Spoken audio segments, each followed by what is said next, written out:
price point today? Who are your competitors within the space that you play or trying to compete in, and what is their price?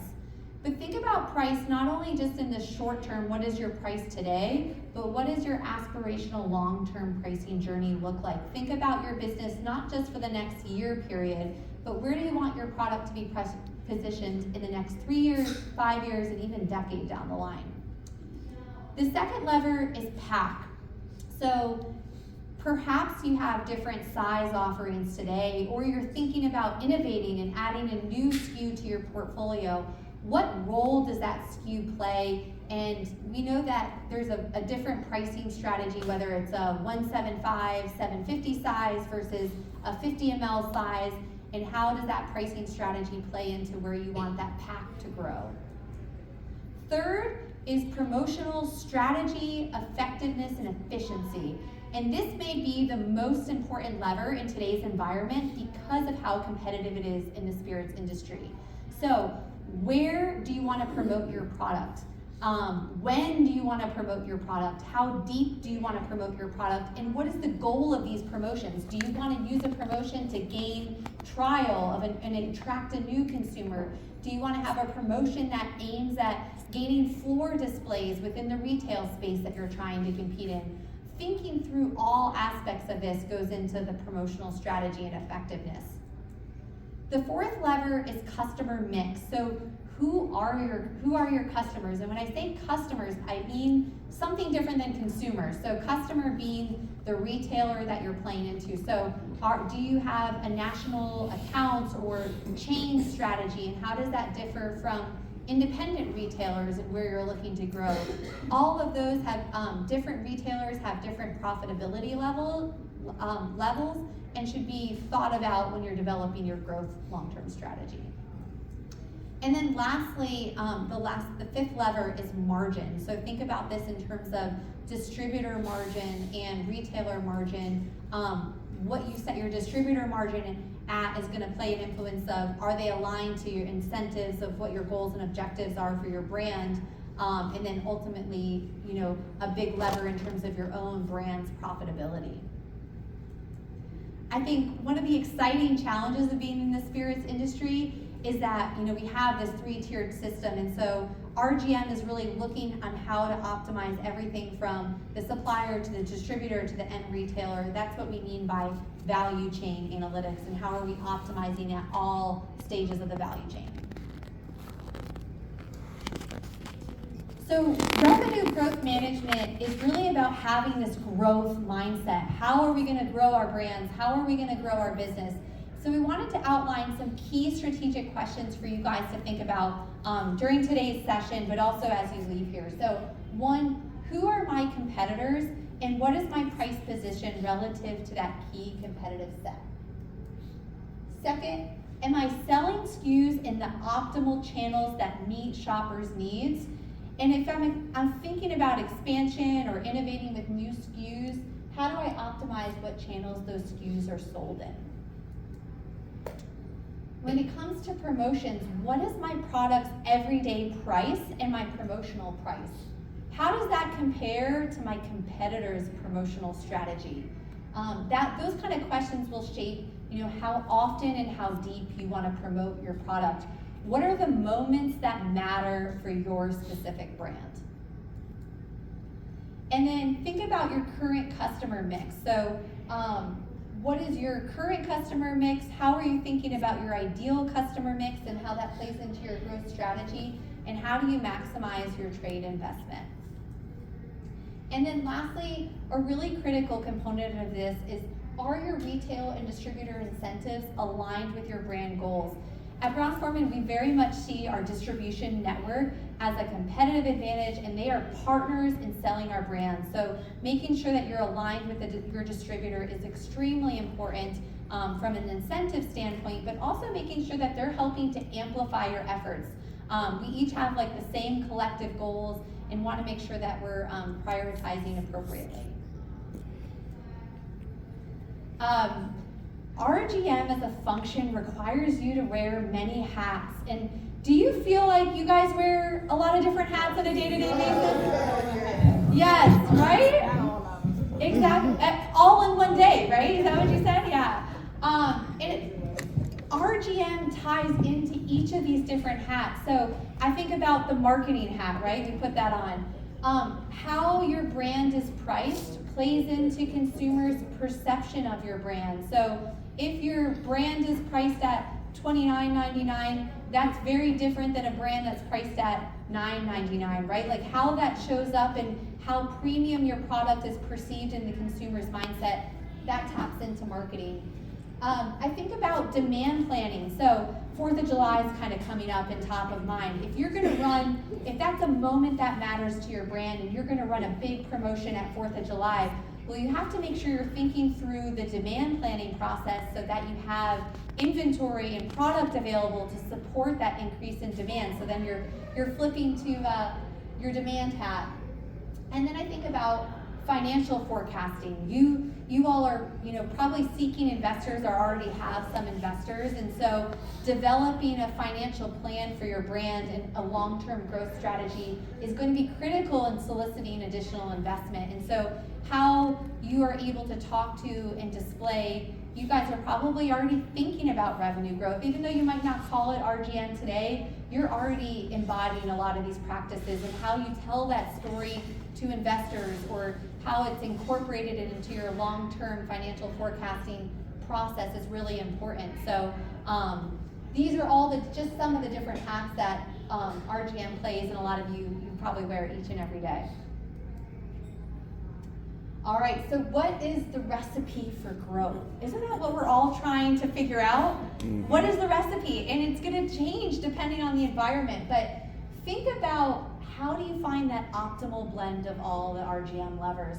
I mentioned 5 levers. What if you just start with 1? So one of the questions I had in the last session, which I thought was spot on, is if I can only focus on 1, what do I focus on? Price. Think about the price position of your product versus your competitors, what it is today and what you want it to be in the future. So if you focus on 1 lever, focus on price positioning. The second is evaluate data. Where are the growth opportunities going to come from today, and where do you see the trends going in the future? And data may seem daunting, right? Data does not have to be, in some cases, it's purchasing of external data to get consumer insights or understand takeaway trends, but it can also be your own internal data. One example of this is, if you're not doing so already, have a pricing survey. We, Brown-Forman, as a global company, do pricing surveys all the time. And what that means is an Excel, Google Sheet, when you are in retailers and see your product on shelf, write down what the price is and write down what competitors or your key competitor set are priced at, and track that. And track it over time as you go back to the same stores and try to see, are competitors increasing or premiumizing their price, or are they discounting at certain periods? So data can be daunting, but just think about it. You can collect data every time. Every time I go into a retail store, I pull up a Google Sheet and write down what my key brands are priced at. So those are ways to make data accessible, and that's something that other companies too sometimes hire folks actually to do that data collection for them. Another way to kind of get at that retail shelf price data is to ask your distributor partners to help. They're in stores every single day, so if they can help in that data collection process, that's another way to leverage the power of your distributor network. Third, add in what you know about consumer and shopper trends. Like I said, I think a key component for growth is knowing your consumer. Have this consumer-centric mindset. What are they telling you you need? So take the data, which is more quantitative, but make sure you're layering on what you know about your consumer and shopper trends. Fourth, as I said, it's so important to think about things from a diverse perspective. So don't just think about RGM as a finance function, but think about it as wearing your marketing hat or demand planning, or what are the tools that you're going to need to be able to visualize and dissect the data trends. And then lastly, I'll self-admit Brown-Forman's still on our journey of this, of like, how do we stir in and enable predictive analytics? That's something that we're all trying to crack. How can we get ahead of the curve and understand where trends are going with more prescriptive analysis? And All these things we're solving for to ultimately enjoy value creation. Okay, who here feels like the business environment is evolving and changing at lightning speed right now? And so we hope to leave you here today with this RGM mindset, is that, episodic, once a year planning of brands is no longer relevant today. The environment is just changing too quickly. And so we hope to share with you the levers and the tools to start thinking about how you build your brands and how you become reactive to today's ever-changing environment. I think it's really about how do you build resilient brands and companies. We don't know what the next hurdle is going to be in 3 months, in 6 months. Next day is going to always present new challenges, but having this kind of agile RGM function within your brand can help you be more resilient to the challenging times ahead.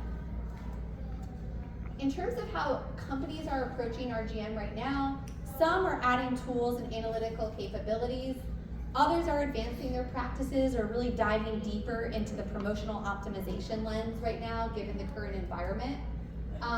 Some are adding actually RGM resources to their teams and dedicated resources focused on RGM. But others are just building the fundamentals. And so we're all at different stages of this journey, because there's a number of companies out there that haven't started to get this yet. And so I'm hoping that I'm inspiring all of you today to kind of think about this in your brands, that there's no better time to kind of start. I have a question. Yes. All of us in this room. Figuring out your pricing strategy and where you want to be priced at compared to your competitors. And I would think more broadly than competitors of just competitors within your category. So that goes back to kind of like knowing who is your consumer, what is the occasion that they're consuming your product on, is it, and what is your own brand strategy? Is it focused on kind of a retail growth strategy? Are you trying to build your brand in the on-premise? So thinking about what do you want your even if it's one SKU, how do you want that to be priced compared to some of maybe your key competitors? I would even go so far as to say, like, yes, no, that's very correct. So in my role in investor relations, what I do is, it's my job for Brown-Forman, our level company, to be able to maintain our stock on a daily basis on the New York Stock Exchange, and maintain our relationships with our investors on a daily basis. The reason that we wanted to pull me into this conversation about revenue growth management is because the work that I do, whether it's writing an earnings release, preparing for an earnings call on a quarterly basis, and making sure that the external world that we're being transparent with the external world about how we're doing financially, the growth that we're having or the declines that we're seeing. Every source of information I get comes from the revenue growth management team, basically.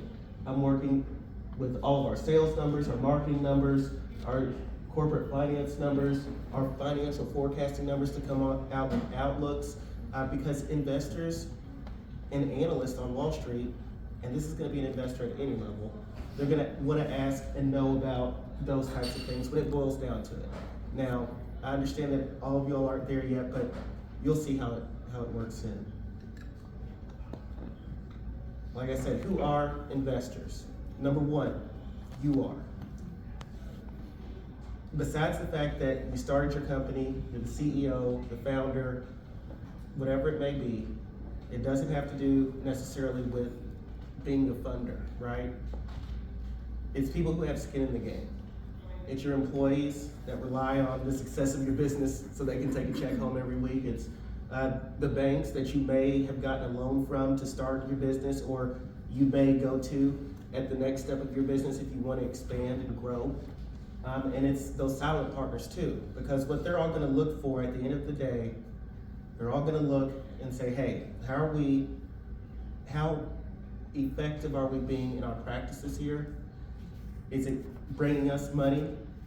And will we be able to grow in the future based on the amount of money that we're bringing in now?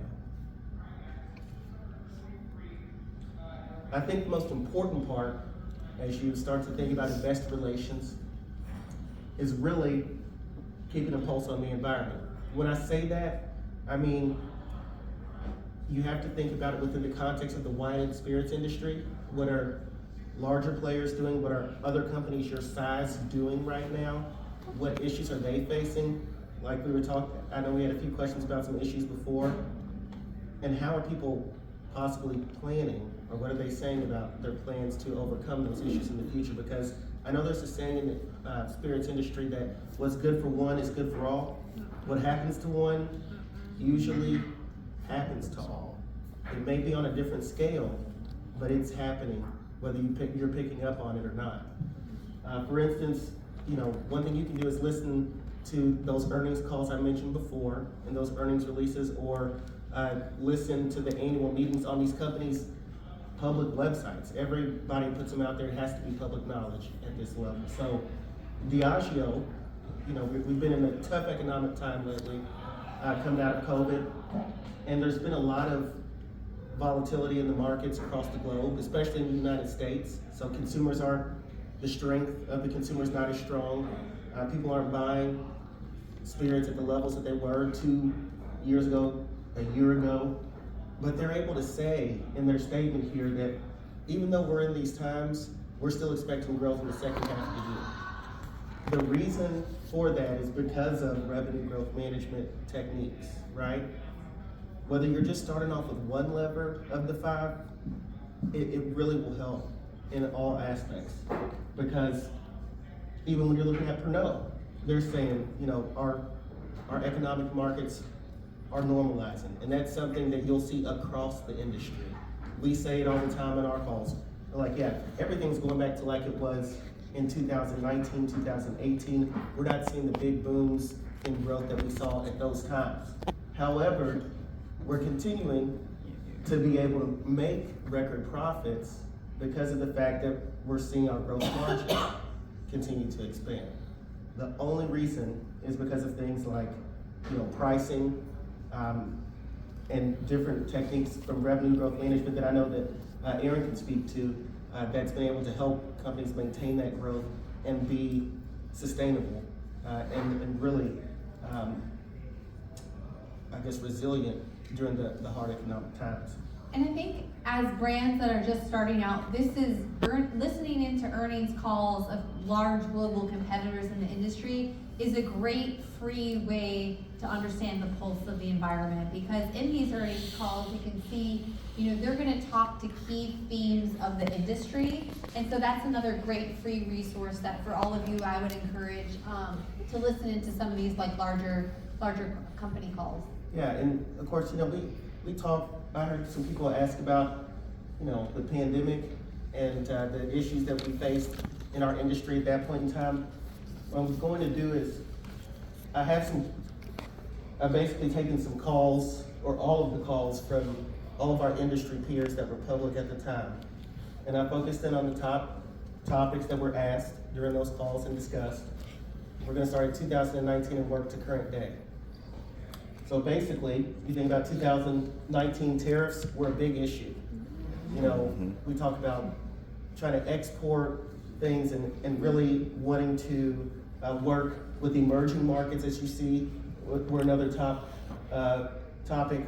But when we're thinking about emerging markets, especially in the European Union, we're not able to always break in and get the pricing that we want, okay? So what we saw as a lever that we could pull is to possibly, let's maybe see if we can get them to change their tariffs. Now that's not easy. You're talking about getting multiple countries' governments to try to make those changes. But there are workarounds and levers that we were able to pull at that time. I know Aaron can speak to those especially. Yeah, I think for some of you, you're not going to be exporting maybe, or you don't today export your product outside the US, but this is just to give you an example of, this was a headwind that Brown-Forman faced our business of having these tariffs on US whiskey. And so RGM was really a capability that allowed us to combat that headwind by finding additional pricing opportunities and increasing our pricing to offset the cost of the tariffs. And how we did that strategically, what markets in the US, on what products, that was all developed kind of by RGM to develop that recommendation of where to find those granular opportunities. Right, and of course, 2020 hits, COVID came. I know we can all remember what it was like to go into lockdown at home, not going anywhere. And of course, that was a period of time where the wine and spirits industry took its biggest hit that it has taken in many years. And a lot of analysts from Wall Street and investors were wondering, like, what are you gonna do next? What does the outlook for your company look like? How long are you gonna be down on your sales? Because that's what investors are always going to ask you. They're always gonna say, what's next? Even though things will be good now, they will have every reason to tell you how everything can go bad. But if you have a strategy in place through revenue growth management, you can say, hey, no, I'm prepared for this, this, and this, and these are the levers that I can pull, the strategies I have to implement in case X, Y, and Z situation comes up. Yeah, if you think about COVID, that was, a very interesting time for the industry of like the on-premise business, and bars and restaurants were basically shut down. So if you didn't have the agility to shift resources between, or if you did have the opportunity to shift resources from the on-premise to more optimal channels at that time, well then your business was able to react more quickly to the needs of your consumers and put promotional dollars, say, that were previously maybe spent in the on-premise, placing them in ways of where, on SKUs that were growing faster during that COVID time. So that type of agility and the growth mindset is really what RGM helps facilitate and support. Definitely, and of course, the next year, we had like booming growth. So growth and our growth margin, they were the biggest questions that people were getting asked about in the wine and spirits industry. At that point, it was, if you think back to like social media and all the pictures that were going around about people's like trash containers just being filled with bottles and wine boxes and things like that, that was that point in time. We saw record growth, and honestly, we didn't see it coming, right? Sometimes that's a big part of revenue growth management, is just being prepared for the unexpected. And when we saw that growth come in, we were like, whoa, this is amazing. People are starting to basically stock their own bars at home. And I know that really gave you all some more work to do, right? Yeah, so you think about when people were stocking their bars at home, they were purchasing that half-gallon 175 size. And so what we did as a company is start increasing our prices on that specific size, because that's where the consumer was going and that's what they wanted to purchase. So in order to maximize our revenue, being able to be agile in that approach and change your pricing strategy based on what your consumer is telling you was a really important way that we were able to quickly react to the environment. Right, and I know one way that revenue growth management played into the role that I had at that time, which was in supply chain customer service, was that we were on a daily basis, because of the restrictions in different states, where people couldn't work within so many feet of other people, especially here in Tennessee. We were trying to figure out, hey, how are we gonna put out as many bottles of Jack Daniels as we have to answer for that demand right now? And we really had to get thinking about which brands are consumers really buying the most. Are we going to sacrifice producing some for the time being to be able to say at the end of the day or the end of the year that we were able to grow as much as possible? And that was part of that revenue growth management process. Of course, in 2022, we continue to grow even more. That's around the time, just to give you all, because I know it gets real hazy on the time frame around COVID sometimes, but that's around the time we got those second stimulus checks, and everybody was just buying. It was a wonderful time. You talk about inflation coming into play at that time. You talk about interest rates starting to rise at that time, even a little bit too. But we were really still getting a lot of questions which were related to revenue growth management. Yeah, I think as you see supply chain, I mean, if you think about your own business, I don't know, is anyone an RTD brand in the room? Yeah, and do you remember, did you have any challenges trying to source aluminum cans during that time? Right. Yes, Yeah. yes. When there was the glass shortage, we went to cans. That's Yeah. right. And with the cans, then it became an aluminum shortage because the big boys started turning their glass bottles into aluminum bottles. Right, And then there was the issue with the caps that goes on top of the cans. they were sourcing so fast that the lids didn't fit properly and they were Right. popping off. Oh, wow. And we weren't the only brand. So Yeah. with change in the market, we change, but when we change, we get screwed. Because what people fail to understand, there's no protection for brand owners Mm-hmm. at all, not from the distributor Mhm. and not from our distilleries or breweries and wineries. If they mess up, they want us to take the hit instead of them Right. taking the hit. Right. Or with the distributors decide to shut down. They still got our product, but they just shut down and we don't get our money. Right. We may get some of the product if we get any at all. Once again, there's no protection for us brand owners to be in this industry.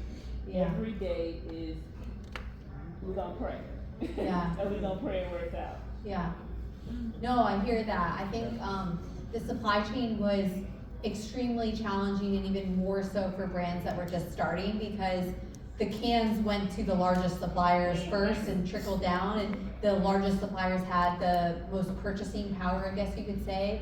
And so as I think about how that relates to revenue growth management, it's like how are brands able to pivot in those types of situations to maximize the revenue on the product they have available? So what they did when the bigger brands were basically taking over, it hurt us because the MOQ went up. When we used to be able to get at a low price and do long, small batches, now that is no longer a thing. When you do small batches, they're gonna charge us more. Yeah. So it's almost like they're trying to weed us out or force us to go broke to meet, to The meet threshold, requirement. yeah. So we can stick around and tough it out and pray things get better or pray that the product moves so fast when we start seeing revenue. But every year is another And lining up, hurdle. yeah. Yeah, it's Yeah. another hurdle we have to jump over or whatever because the rules are constantly changing. Changing. As the big boys, as they increase things and as they evolve, it forces us to evolve. Right, right. Well, that's a very tangible example too. Have you been changing your brand's pricing strategy because of that to combat some of those things, or? We stopped doing cans. Okay, So- There you go. okay. That's Yeah. that's a solution. So, they producing the cans or even a 50 milliliter bottle, no. Yeah. No, it was killing the way they killing the head. But what we end up doing is instead of doing the 750, we went to 375.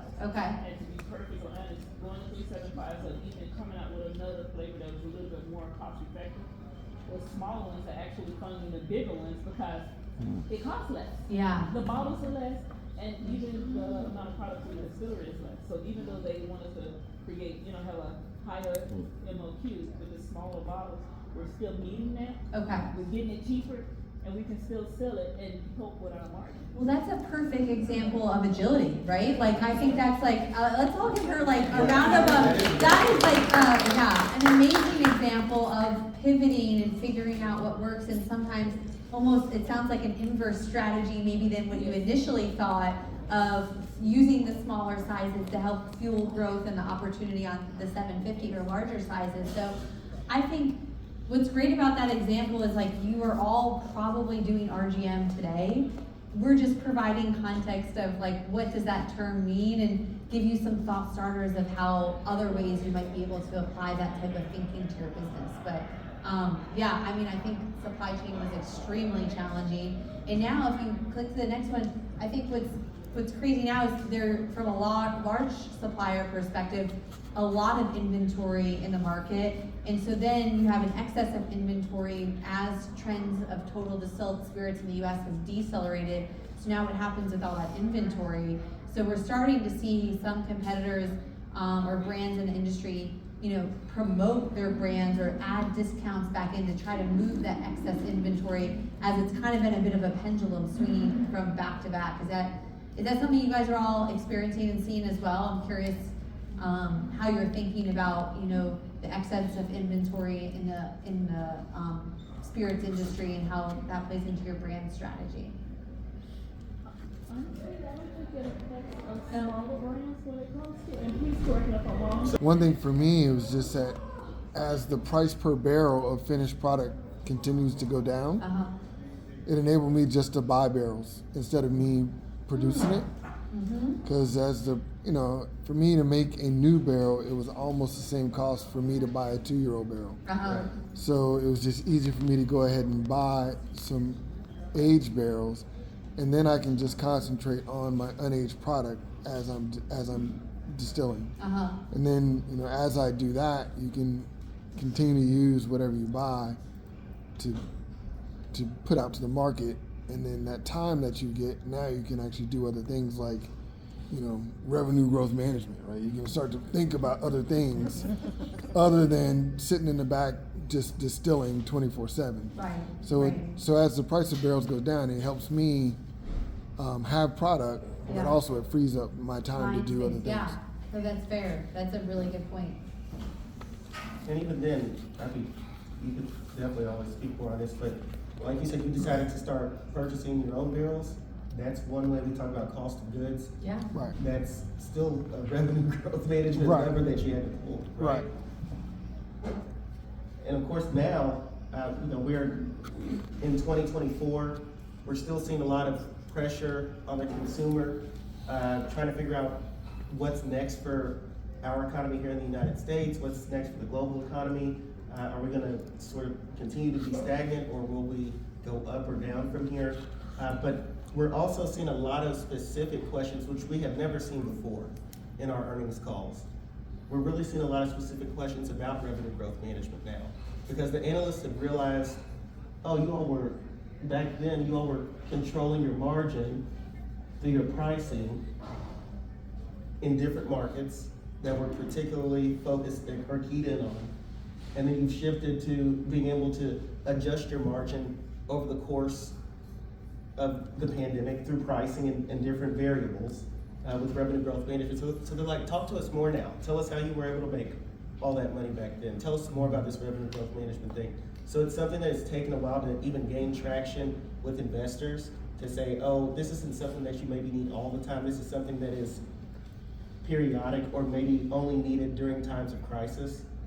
But now they're recognizing that it's something that we need to keep, and that they really want to know more about the ins and outs of. Yeah, and I think that where we see this is that why we're sharing this kind of timeline is that you can see their RGM topics over this 5-year period. And so as you think about talking to investors about your brand, they're going to have they're going to be wondering, top of mind is what your growth strategy is. So thinking about how can you apply some of these levers to the stage of brand that you're at, I think is really important in the ability to secure investment from investors that will be here tomorrow as well. Yes. I know we only have so more minutes. We could even just flip through the takeaway section and then just open up. Great. So we know that RGM is maybe a new topic for many of you here today, but if we leave you with 3 things, the one thing is just think about how can you apply the 5 RGM levers to your business and brand's growth strategies. So thinking about your product's pricing strategy and it's priced at today. Think about the different packs and SKUs that you offer and how are you optimizing and adjusting as needed as the opportunities arise. And then think about promotional strategy. Where do you promote and how often and what the depth is of those promotions, your customer mix, and also distributor and trade margins as well. Yes, and like I said before, make sure you're listening and learning to all the resources that are available out there. They're all public, they're all free, and they will help. Because especially when you're looking at what might be coming your way as far as a headwind or something that's going to slow you down from being able to produce more revenue, it's very, very important that everybody just knows what's coming up and ahead of them. Yes, ma'am? Can you give a little bit more? The Relations, it's a site that's built within the site. We have a calendar of all of our past earnings releases going back about 20 years, with every presentation going back about 10 years, and every call in MP3 going back about maybe another 10 years as well. Now that time investment for each earnings call is going to take, it's an hour long. So, and they'll announce, if you can go on each company's site and register even, there's options that say, oh, please notify me when you have updates. They'll send you the press release that says our next earnings call is and I make that the date May 1st, right? So you can prepare and have time on your calendar to look at that, either listen live, and all that information will still be there for you live, or go back after the fact to look at it. So there are archives, you can. They're archived, yes, Yes. and then I think of it almost like a podcast. I listen to our own earnings and I also listen to competitors, and so you can just even listen while you're doing other things, but trying to find the time that the competitors talk a lot about like the category and consumer trends in those earnings calls, and so that's a great way to see what they're facing, and think about how it might be relevant to your product. And they'll even say specifically, they'll say, in the United States, they will usually start off with the United States as the main market because that's where everybody is making their money. So they'll say in the United States, we were down this much, or if they don't give a number, an exact number, that means they were way down. Okay. But what you will notice is as soon as the call ends, the Wall Street analysts, who are like the reporters at the press conference basically, they'll start asking questions. They'll say, what do you think about the strength of the consumer right now? Why were your numbers down in the US? What states were they down in? What categories were down? So you'll be able to hear that and say, okay, I know like in Tennessee and Arkansas, spirits were down, wine was up in Kentucky, things along those lines. So you can sort of keep track of those trends if you want to. Yes, ma'am? Just to add to that, day traders got There we go. Yes, Oh, louder for everyone? Sure, it's a website called Earnings Whispers, or Earnings Whispers, sorry. And each week it shows, I think it comes out Friday afternoon or Sunday morning, and it shows you which companies, and not just spirits companies, Delta, Web. Oh, great, okay. Are day traders by trade, so it shows you which companies are reporting earnings for market hours and hours. Awesome. Great resource. Question here in the front? Yeah, so my question is in regards to conversations with investors. So tomorrow we will have opportunities to shake hands and kiss babies. And you show us questions that they may ask us. What questions do you recommend we ask them? Oh, that's good, that's good. Can you repeat the question? Like, can you guys repeat the question? Yes, we'll repeat the Sorry, question. hold So she was saying that, Oh, that- through- woo! yeah. Through this presentation, we've given you some thought starters on questions investors might ask you, right? Like, what is your growth strategy? What is your price positioning strategy? But she asked us what questions we would ask the investors, which is a really interesting one. I mean, I think if a person or company was looking to invest in my own, brand, you always want to know like what are their investor expectations. So, it's not only, it's a bit of a collaboration of what do you expect your brand to grow over the next 5 years, what resources they can offer or network that you get access to for them making the investment. Think about like what are the gaps that you have or hurdles you see in your own brand's growth, and how might an investor help you overcome those hurdles. So knowing what your own biggest brand's challenges are, and then how does posing back to an investor, how can they help you overcome some of those challenges? Also recognizing what type of again, the expectation setting, but what they're looking to gain out of the investment. Are they looking to be a silent investor and just gain a return?